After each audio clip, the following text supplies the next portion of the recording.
Greetings, friends. It's that time again. That's right. It's the Gold and Steel podcast, where we love to talk all things Vegas Golden Knights.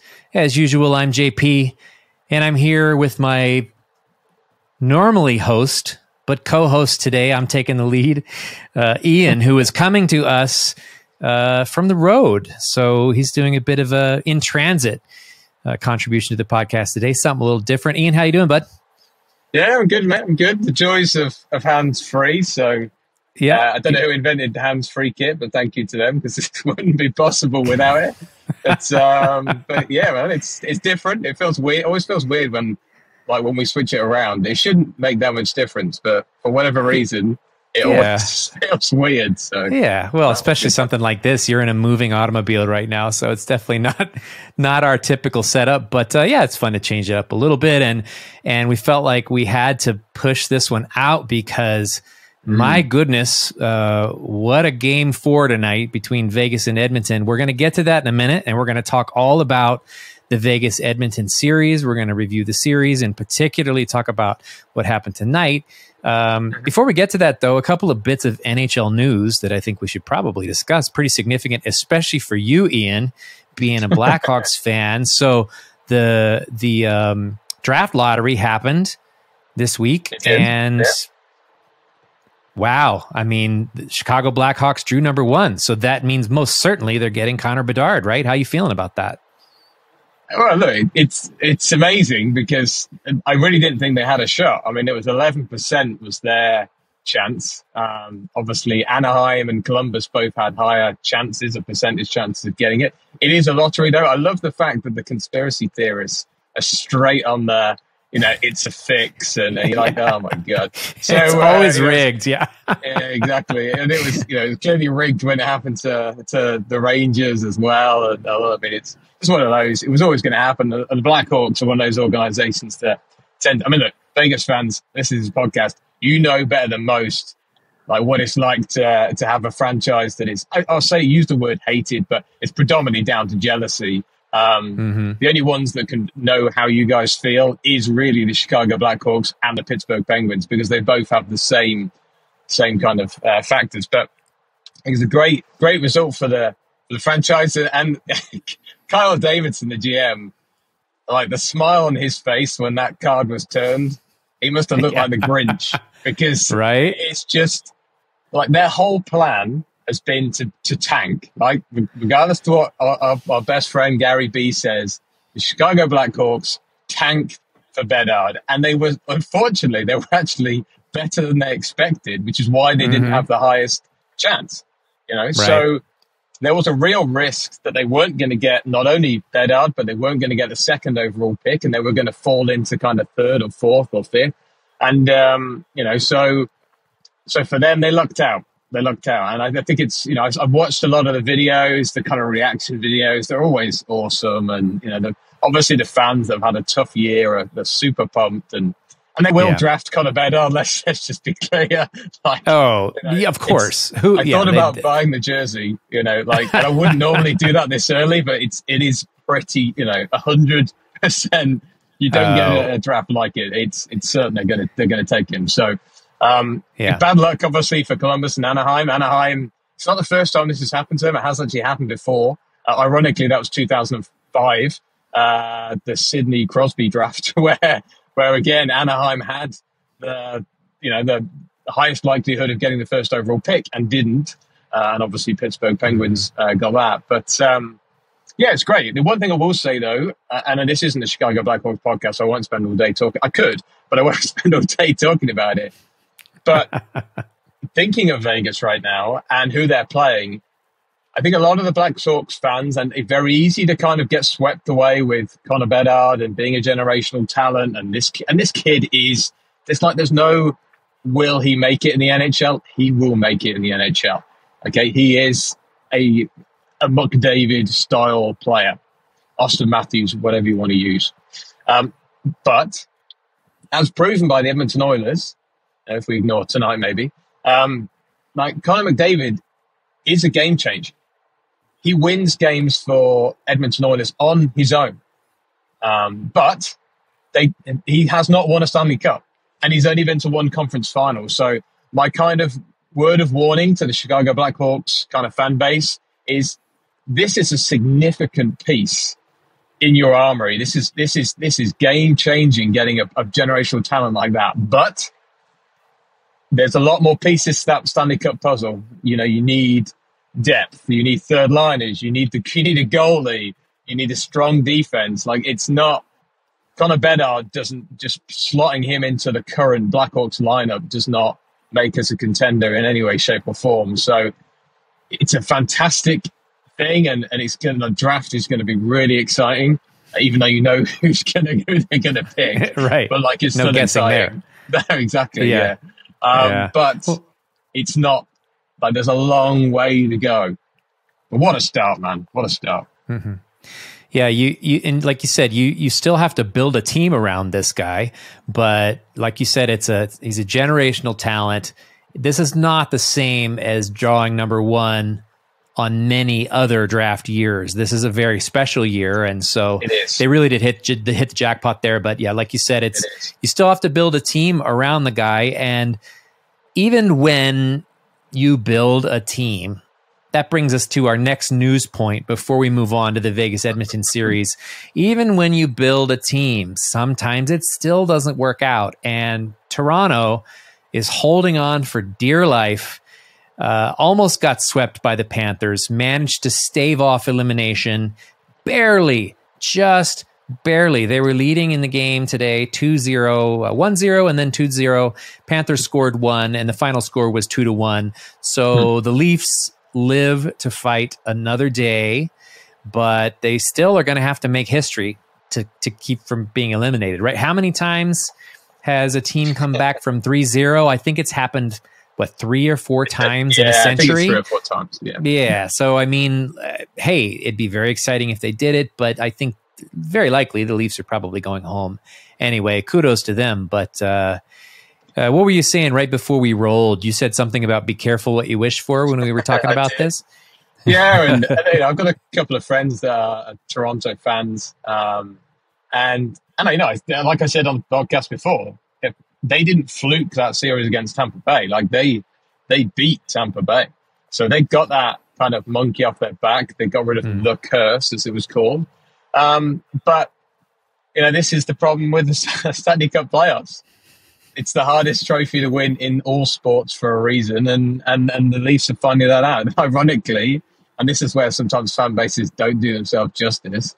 To be chanting "We want Florida," those chants now look pretty stupid. So, and that's just the way it is. It's it's when you hear fans sing the kind of Championas song and then they don't win the league or whatever. It's unfortunately people remember that sort of stuff. So right. They're not going to do it. I mean, people can use this clip if they want later, but like you said, it's happened 4 times in 100 years. Okay, yes, one of them was the Toronto Maple Leafs, but that was a pre-draft lottery era, and one of the things that the draft lottery does, other than create some good reaction videos on Twitter and on Instagram, is that it gives parity in the league. And I just think because of that, I don't see the Florida Panthers blowing 3. Now, someone would say, well, Boston did it. Well, it's true, they did. But I just don't see it. I think the Panthers will do it. I mean, if the Leafs go on and win this series, I really would change my opinion on whether or not they can win the cup, because to come back from 3-1 and to have got that monkey off their back, that would be some serious mojo in terms of motivation. So, never know, but I would imagine DraftKings have the odds pretty stacked in Florida's favor right now. Yeah, and Florida's been playing so well, and honestly, I watched the game tonight. Kudos to Toronto, but they didn't win by they certainly didn't stomp the Panthers. It was one of those things where they got a little bit of the puck luck. They maybe played a slightly better game, but the Panthers were not a weak opponent by any means. And to think that Toronto's going to do that 3 more times, like you said, highly unlikely. The one thing I will add, JP, it kind of goes back to our first news item, is I still feel like the Leafs miss that they're too heavily weighted into skill, and they just don't have all of the pieces. Like the Samsonov has not been great. He might have been great tonight, I don't know, but he's not been great in terms of the series as a whole. He's been leaky as a goalie, and if for all the first round picks that Toronto have got potentially, over the span of Dubas's contract, we're going to be looking at a team that the best thing that they achieved was to win a first round. And I'm not sure that's enough, and that's where building a squad of players, that is built for the playoffs is really hard to do. But you have to, you need all things. That's where I think Vegas have an advantage, man. I think they have players like Kolasar and stuff that are just there to do the dirty bits, and you've got to have that. Right. And it's a team game, right? We can say that about all team sports, but there are some sports where a couple of stars can carry it a lot more. Like basketball is kind of like that. I feel like basketball, with a couple of players, and I think you've maybe have mentioned this in the past as well, with a couple star players, you can win a championship in basketball, but hockey's not like that. Hockey is a team sport, and those stars and that skill matters. But they have to be plugged into a system that's clicking really well as a team. And pretty much every team that wins the cup in the modern era has both, right? They have some of that star power, and they also have that ability to click well as a team. They roll four lines. And that takes us to the juicy stuff, the stuff we all want to talk about, which is the Vegas-Edmonton series. Now, we'll do just a quick review of how we got to where we are, and then we'll talk about tonight's game, because tonight's game was absolute insanity for a lot of different reasons. But briefly, let's just go over how we got to where we are now, which is coming back to Vegas for Game 5. So Game 1, Vegas wins 6-4. That was a wacky game. For me, that was kind of typical of a lot of first game matchups in the playoffs, especially between two very skilled kind of juggernaut teams. It's a lot of feeling. The teams are feeling each other out. There tend to be momentum swings. I remember Game 1 of the Stanley Cup Final, the year the Knights went there against the Caps, was like that. It was a wacky back and forth game. I think Vegas probably played better than Edmonton in Game 1, but it was still score wise. Draisaitl had a huge night. It was obviously somewhat close game if you look at the score. So then that takes us to Game 2. Vegas plays a stinker. Edmonton wins 5-1. Then we go to Game 3 and we swap that. Edmonton plays a stinker. Vegas wins 5-1. And Brossoit's injured in that game in the first period, as everyone knows. And Hill comes in for relief. Hill does well, but I do think that played a small factor. That was a small factor in tonight's game. Hill was pretty good, but I think he was a little shaky. It's his first playoff start. He had 48 hours to be nervous about it. And, I think he finally settled in tonight. So anyway, let's talk about Game 4. You and I were watching it the same. You caught most of the game, right, Ian? Yeah, so and for those of you that can't tell by the accent, and maybe your new listeners, but other than being on the motorway right now, or the highway, as you guys would call it, I'm obviously based in the UK. So watching the first period, I knew wasn't going to be doable. So I cut in at the second period. That's right. You saw my first message to you. I was like, boy, what happened? It's been a goal fest. To be fair, that's not much like a big change from the other games in the series. I mean, they've all been admittedly lopsided the last couple, one way or the other, but they've all been really, really like goal heavy. So yeah. It's weird, and I want to dig into this game a little bit because there was a lot of drama in tonight's game. But for anybody who didn't watch, you probably know the score, but Edmonton wins 4-1 tonight. So the series is tied coming back to Vegas. And, there's something about this series. Everybody keeps saying, why does one team suck every night? You still haven't had that game where both teams are going at it. They're both playing great. It's tied. It goes into OT. I keep waiting for that kind of game, and we haven't gotten it yet. And the only thing that I can liken this series to, if I were going to draw some sort of analogy, is imagine two heavyweights going at it in the ring. And they're both so good and so powerful that the first one to land a solid punch likely is going to win that round, because when he lands a punch, it's so powerful and he hits so hard that the opponent has a hard time recovering. That's the only thing that I can liken this series to. It's like whoever strikes first, and I shouldn't say whoever strikes first, because Edmonton has scored first in every game, but whoever sort of is able to get that momentum and take a 2-goal lead or a 3-goal lead, whoever gets there first usually is able to take the game. I mean, it's weird, right? This series is one team sucks in every game so far through all 4 games. Oh, I mean, like if I base it on what I saw tonight, well, this morning for me, but tonight for you guys, like if that was the first game in the series that I watched, I would look at the series score and think, how on earth is Vegas winning this series? Because they literally looked like they were being, I mean, the UK term would be battered. I mean, they were. I mean, you know, one of the first things I said to you when we were watching the second period was like, Vegas just can't get a shot away. Like they just can't get into the game. You know, they had possession, but they just couldn't really break Edmonton down defensively. And Edmonton really looked like they were in the ascendancy and that they were pretty much owning the Golden Knights. But then we've seen in other games, like you said, a complete swing where Vegas have looked like they're just completely dominant. Obviously, the 5-1 being the obvious example. But even in the first game, really dominant against Edmonton. With Edmonton looking like they didn't really have a response. So it's strange, man. It's strange. Like I said, maybe it is both teams because of the superstars that each of them have got and the offensive kind of nature. I know that Vegas has got a very good D, but you know the kind of offensive nature of this series means that when that momentum shifts, as you rightly said, it just swings all the way, you know? Yeah, it's crazy. And look, no matter how this series turns out, we clearly have a major rivalry now between these two teams. I mean, the teams hate each other. They absolutely hate each other. The fan bases absolutely hate each other. And this is part of what makes the playoffs so fun, right? Is new rivalries are born. And if Edmonton stays good after this, which I'm sure they will, this will be a heated divisional rivalry for the near future, at least, as long as both teams are still in the playoff mix.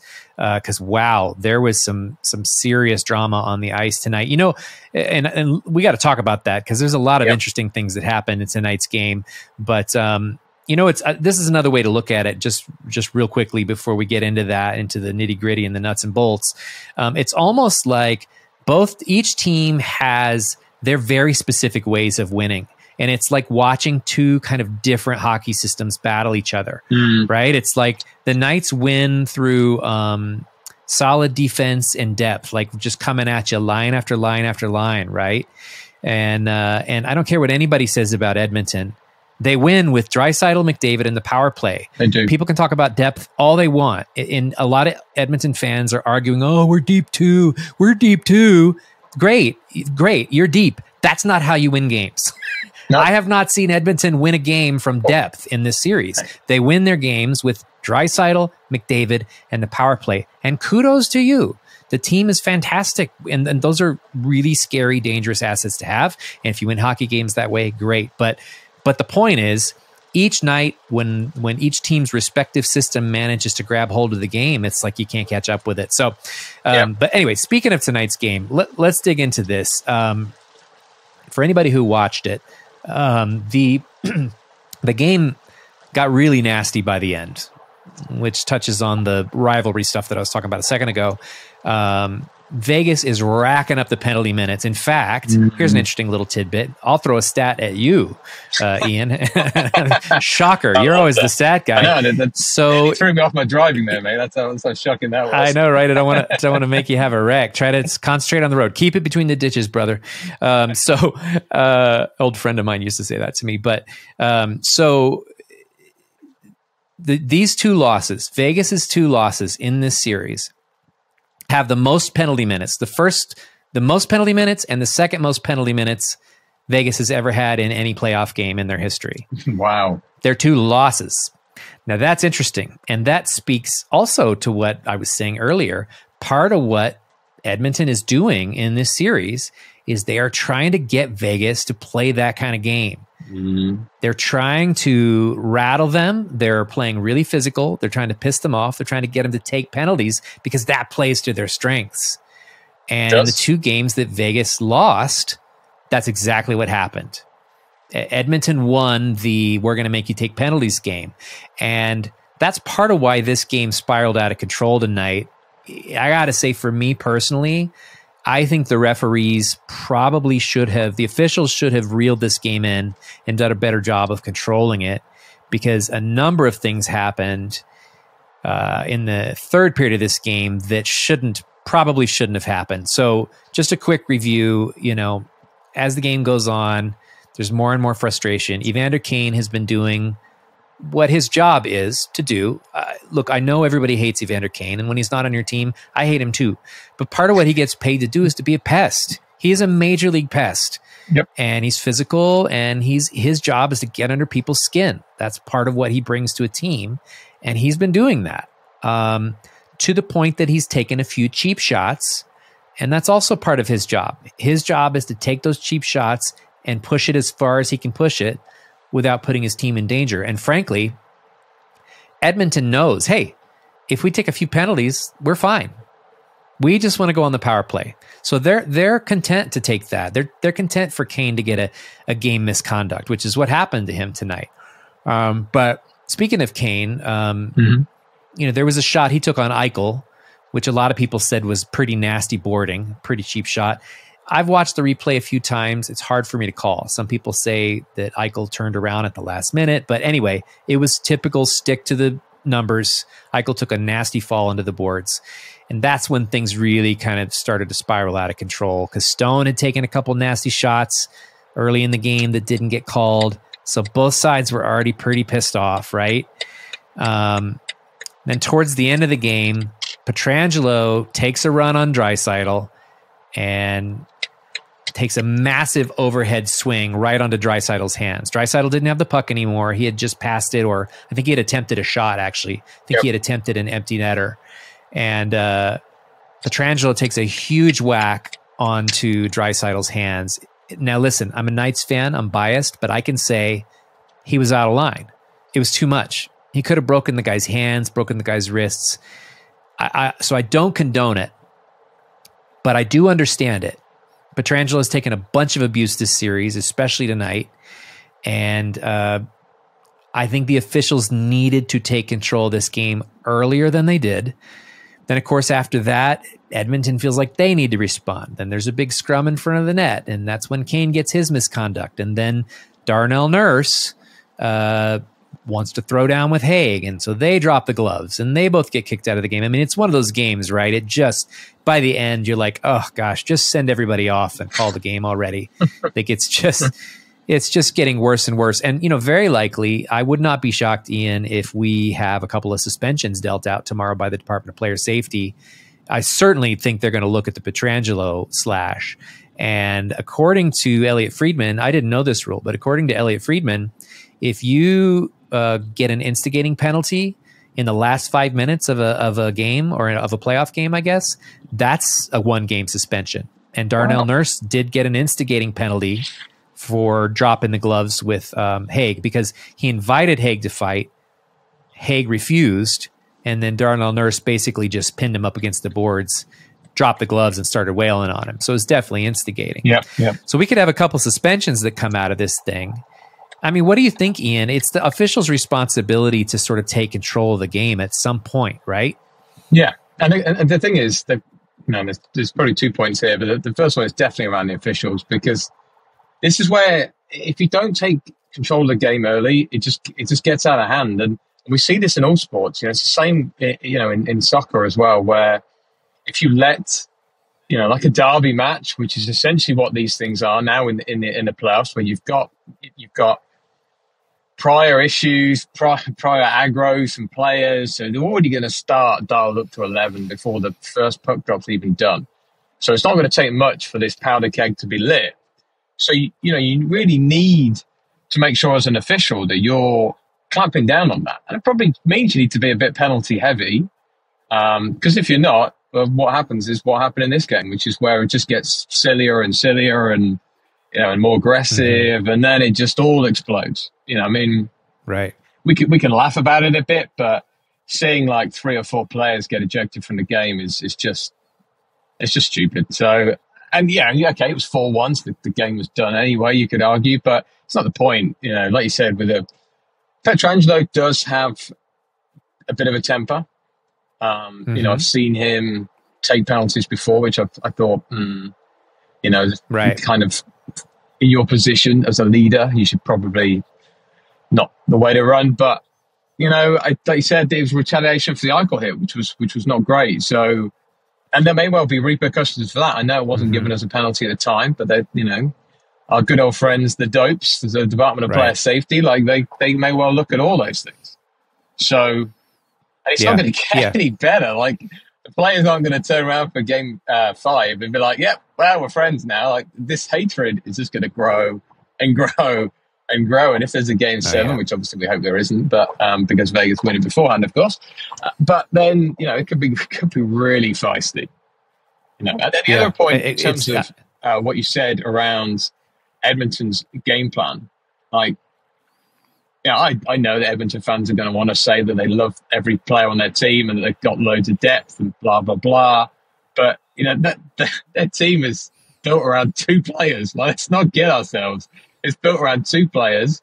One is McNuggets and the other one is Draisaitl. Like, those are the 2, those are their superstars, and the fact that Nugent Hopkins, who is also a fantastic hockey player, got his first goal in the series. It may even be his first goal in the playoffs, actually, this year, but he's only his first goal in the series tonight, proves that point of where they get their goals from. And they know that, and that's why they're luring Vegas in to penalties so that they can get that nuclear line out with space, with time, because they know that's how they, and it's how they're winning games. It's how they're going to win this series, is by doing that. And McDavid, just a quick side point on him.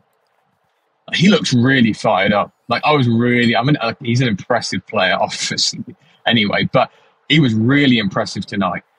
Like, he looked on it. He was battling. He is super pumped.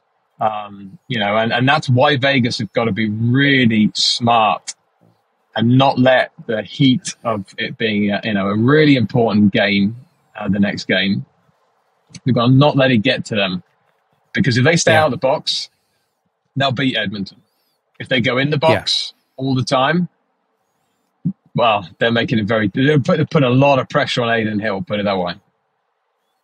Absolutely. And, like you talk about McDavid, he even when Pietrangelo whacked Draisaitl, he then skated around behind the net, and I could be mixing it up with another play, but I think McDavid challenged him, actually. I think McDavid was the first one to go after him. So you talk about him being charged up. That's not usually McDavid's job. In fact, the coach and the team would probably prefer him not to get involved in that stuff. But yeah, no doubt that he's fired up, and this game got out of control pretty quickly, just off of 1 or 2 penalties in the first period. Theo went to the box twice, and that was enough, right? Like, you let the Oilers go to the power play, and even though all of their goals weren't power play goals tonight, it still shifted the momentum of the game, right? And then the Knights are playing from behind, and that's all it took, right? Is that momentum shift. And then we came out of the first, and they were 3 goals down, and by then the damage is already done. But it's a very, like you said, very heated series. And now listen, I'm obviously biased, and you can hear some of the tension in my voice toward the Oilers as a team, but I have to pay a little bit of respect and credit to Draisaitl. After he took that whack on the hands, he skated to the bench, and on the broadcast, they showed a close-up of him sitting on the bench, and I could read his lips. I'm not usually good at reading lips, but it was clear to me what he was saying in this case. He had more than one teammate speaking to him, and I saw him say twice to 2 different teammates, "No, I'm okay. I'm fine. Don't do anything." And he said the same thing to another teammate. No, I'm fine. I'm okay. Don't do anything. Now, obviously, Nurse felt like he needed to go challenge, and fair enough, stand up for your teammate. But I thought that was very big of Draisaitl, right? He's like, my hands are all right. He didn't break my wrists. And he was thinking about his team, right? He, rather than letting his anger get the best of him, he's like, we've got the game won. No need for us to tankle. So in that moment, even though I was frustrated watching the Knights lose, it made me have a little bit of respect for him as a player. And Pietrangelo definitely, once again, I'll say, out of line. I understand it's been a heated series, and Pietrangelo's frustrated. You know, Kane did that cross-check to his neck in game 3 or game 2. I can't remember which game it was, but it was totally blatant and egregious, and he did get penalized for it. But it's that kind of stuff that, you know, I'm sure Pietrangelo, like you said, he's got a temper. He just boiled over a little bit. But wow, maybe good to get him off the ice for a game. I don't want him off the ice for a game, but I'm worried about what's going to happen. Yeah, if they do roll him out there for game 5. But anyway, what a series. It's tied, and look, this is going to go at least 6 games now, right? It is. Maybe 7. And if the Knights keep trading wins like this, then the Knights will win the series in 7 games. Somebody's got to win 2 in a row at some point, and hopefully it's not Edmonton, right? Because if Edmonton wins 2 in a row, the series is over. So what we hope is that the Knights are going to win 2 in a row. But man, this thing very well could go 7 games, right? This feels like a conference final, or if they were in separate conferences, this could be a Stanley Cup final, right? Yeah, it could be. And I think to be fair, obviously the other game, the Seattle-Dallas game is similar as well, with like trading blows. Yeah, we haven't mentioned that, but obviously that series has been a lot more backwards and forward than I think people were. And again, Seattle are kind of still the underdog there. So, yeah, my gut feel is that we're going to see 7, and this is going to go to game 7. Right. But they say that the 4th game of the series is the pivotal one. That's what the statistics would tell us, is that game 4 tends to decide a series. I guess it'll be, for you guys now, it comes down to if Edmonton win game 5 after winning game 4, I think it really puts them in the driving seat. Now, you would say, well, of course it does, Ian, because it puts them 1 game away from winning. But I think that if Vegas win the next game, I don't think it puts them quite in the same ascendancy that it would put Edmonton, because Edmonton have lost games and come back. And you can now, so have Vegas, but it would then be that 2 in a row, right? Because they win game 4, they win game 5. Now, it doesn't win them the series, but it does give them that kind of move towards momentum. It puts a lot of pressure on Vegas. Right. You know, which they haven't had yet, because they dispatched Winnipeg pretty easily.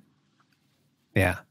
The winning game 5 for Vegas is pretty crucial. I agree with you, especially as charged up as Edmonton is after this game. And yeah, I was a little discouraged by that tonight, knowing that you've said that, and we've talked about that before, that game 4 tends to be a bit of a swing game. And they really needed to win this tonight, and they could have put a stranglehold in the series. It's too bad. As I recall, and I could be wrong, but I remember, I feel like in year 1, the second round series with the Sharks played out like this in terms of wins and losses. I think it went Vegas won game 1, Sharks won game 2, Vegas won game 3, Sharks won game 4, I think is how that one went. And then Vegas won that one in 6. But like you said, if we're looking at statistics, losing game 4 tonight was definitely not a good thing, statistically speaking. So game 5 is going to be really important. And so to kind of wrap this up, because I think we did a pretty heavy deep dive into what's going on with the series, let's look forward now. First of all, what have we learned about these two teams? I think we kind of covered that, but is there anything you've learned about these teams and the way they play? I mean, I mentioned it before. For me, everybody's talking about Edmonton's depth. I see exactly what I expected. A team that has a scary power play and 2 big stars, and that's how they win games. I mean, I haven't learned anything new about Edmonton other than that. And maybe that Kane is doing Kane things, but I guess we expected that too. But have you seen anything you didn't expect? Yeah, exactly. Have you seen anything from Edmonton that you didn't expect to see, or has it been kind of exactly the kind of game you thought you'd see out of them? Yeah, I think for me it's been it's been pretty much what I expected. They're probably they're a little.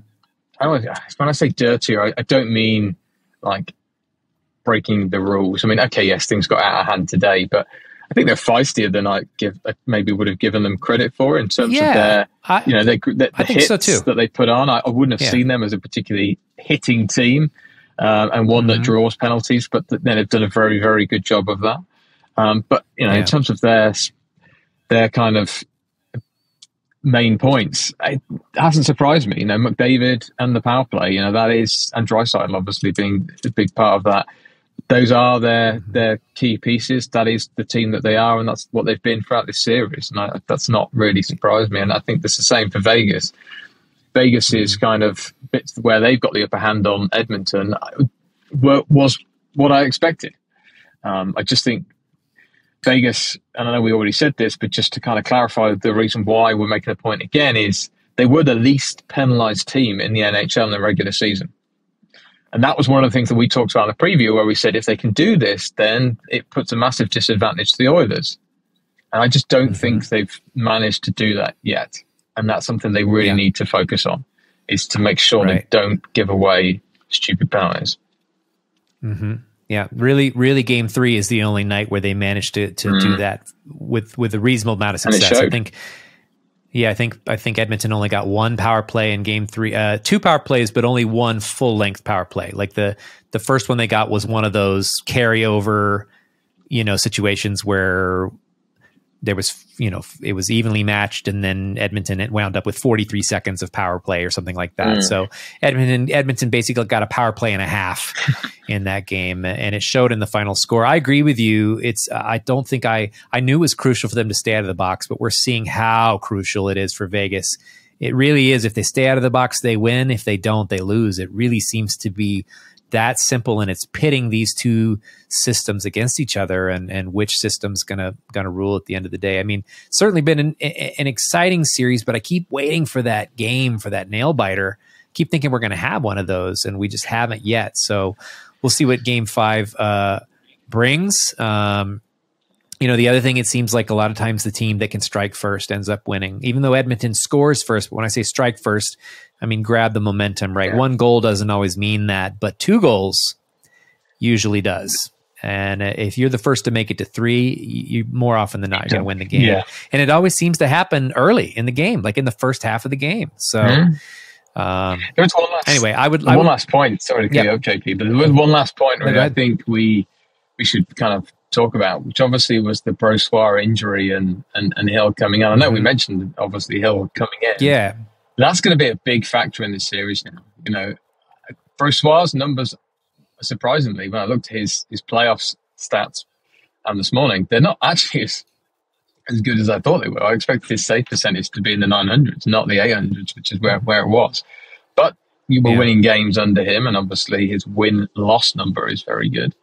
And it's a big ask for Hill to come in. And it may become, if Hill has a bad game, we end up in that scenario that we were kind of dreading before the playoffs started, which is where you start looking back at your depth and going, okay, so who's stepping up?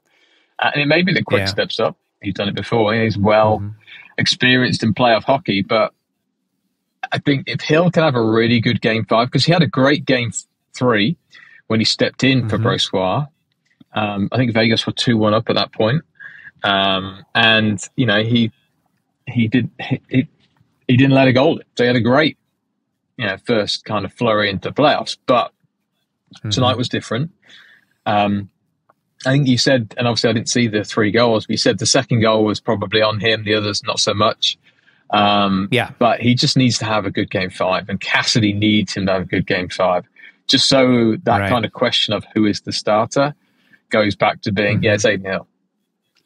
End of. Yeah.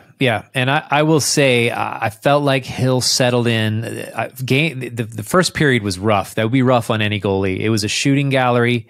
The Knights were under siege, and that arena was rocking. And considering that Hill had 48 hours to think about the fact that he was going to be starting, as opposed to just jumping in without having some time to think of it. It's understandable that he would have been maybe slightly rattled by that. And it showed a little bit on the second goal. It was a wraparound.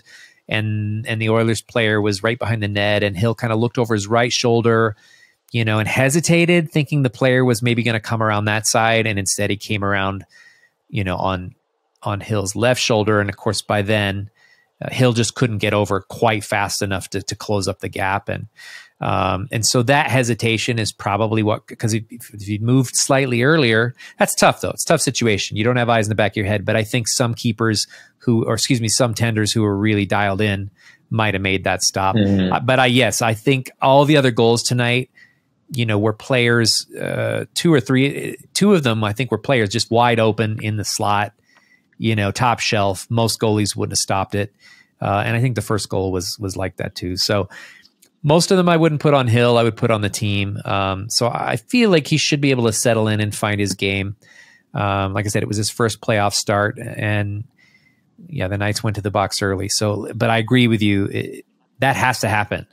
It's really important. I mean, really, it's going to be, I think it's Hill all the way. If they're going to go deep or win the cup, it's probably Hill from here on out. It needs to be Hill. Yep. Maybe Quick, but Quick's numbers have, I'm a little nervous about Quick. Even though he's got that veteran playoff experience, I'm a little nervous about Quick in terms of his percentage. I think as he's aged, he's just a little bit slower. And once again, the Knights system is very goalie friendly though. And so when the Knights play tight and their defense is good and they're playing solid, it doesn't matter as much. The goalie doesn't have to be stellar. He just has to be good. Mm-hmm. So there's that too. But like you said, to go all the way, you got to get good goaltending. So I completely agree with you there. But wow, what a night and what a game and what a series. And we're in definitely for a lot more drama before this thing is over. I'm exhausted, Ian. I got to tell you, watching tonight's game, even though the Knights were out of it from the first period, I was so tired when it was over. just playoff hockey just wipes me out, man. I know everybody can relate as fans. It's just part of the process. It sure is fun, but what a roller coaster, right? And we got at least 2 more games of it. Hopefully 2 more games and a couple more series. But yeah, exactly. We'll see how things go for Game 5 on Friday in Vegas. But well, thanks again, Ian. Good luck on your drive. And this was fun doing something a little different this time around. We're going to come to you again in a week, I think, assuming the Knights are still in it. Even if they're not, we'll probably come at you again in a week just with a bit of a wrap up. Yep. But thanks to all of our listeners, and our listener numbers have been huge during this playoffs, and we've seen a lot of growth and a lot of engagement from all of you guys, and we really appreciate it. And some of you have reached out to us with your thoughts and requests and feedback about the show, and we really appreciate that too. So until next week, we'll see how things go. Until next week, guys, stay safe, stay happy, stay busy, enjoy the playoffs while they last, and we'll see you next time. Bye-bye.